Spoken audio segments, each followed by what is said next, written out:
ওয়ারিশ সূত্রে প্রাপ্ত জমি প্রাপ্ত হয়ে ক্ষতিপূরণের টাকা উত্তোলন তারা আবেদন করছে।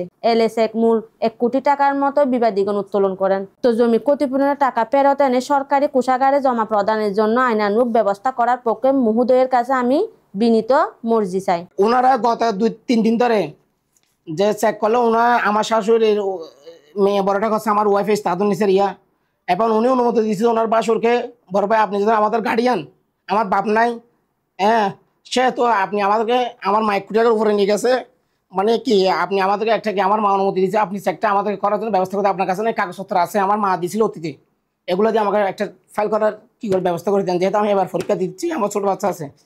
তখন নুসরাত কি করছে, আজকে 4 দিন ধরে বিভিন্নভাবে অবস্থা চালাচ্ছে যে মানে দালাল হিসাবে এবং কোটি কোটি টাকা এখান থেকে উত্তোলন নিয়ে গেছে, এরকম বিভিন্ন মিথ্যা অপচার চালাচ্ছে এবং বিভিন্নভাবে কি সম্প্রচার করতেছে, মানে কি মানে উনি টাকা তুলবে কেন, উনি তো জমির মালিকও না, ওখানটা এবার জমির মালিকও না, ওখানটা এবার বাবার অংশও না।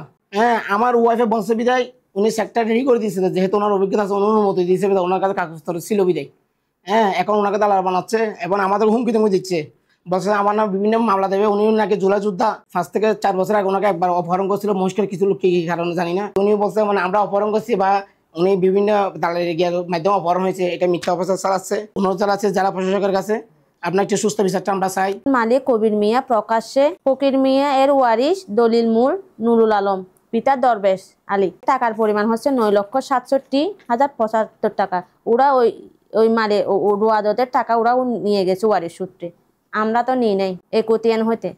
ওয়ারিশ সূত্রে প্রাপ্ত জমি প্রাপ্ত হয়ে ক্ষতিপূরণের টাকা উত্তোলন তারা আবেদন করছে, কিন্তু আরো বিভিন্ন এলএসএক মূল 1 কোটি টাকার মতো বিবাদীগণ উত্তোলন করেন। উক্ত বিষয়ে অধীন আবেদনকারী বিবাদীগণের হতে যোগাযোগ করিলে বিবাদীগণ অধীনকে কোনো আপত্তি মামলা না করায় আবেদনকারী বিবাদীগণের নামে যৌথ আর অধিকারকৃত জমি হতে অধীন আবেদনকারীকে ক্ষমতা প্রদান করায় টাকা উত্তোলনের জন্যই বলেন। আরো তাছাড়া আবেদনকারী বিবাদীগণের কর্তৃকে প্রদানকৃত ক্ষমতা অস্বীকার করে ওরা অধীন আবেদনকারীর নামে আপত্তি করে আরো দরখাস্ত প্রদান করছে। অতএব প্রার্থনা করতেছি যে আমি উপরোক্ত কারণে ন্যায় বিচারের স্বার্থে অধীন আবেদনকারীর ওয়ারিশ সূত্রে প্রাপ্ত ক্ষতিপূরণের টাকা বিবাদীগণ কর্তৃক উত্তোলন করায় উক্ত জমি ক্ষতিপূরণের টাকা ফেরত এনে সরকারি কোষাগারে জমা প্রদানের জন্য আইনানুগ ব্যবস্থা করার পক্ষে মহোদয়ের কাছে আমি বিনীত মর্জি চাই।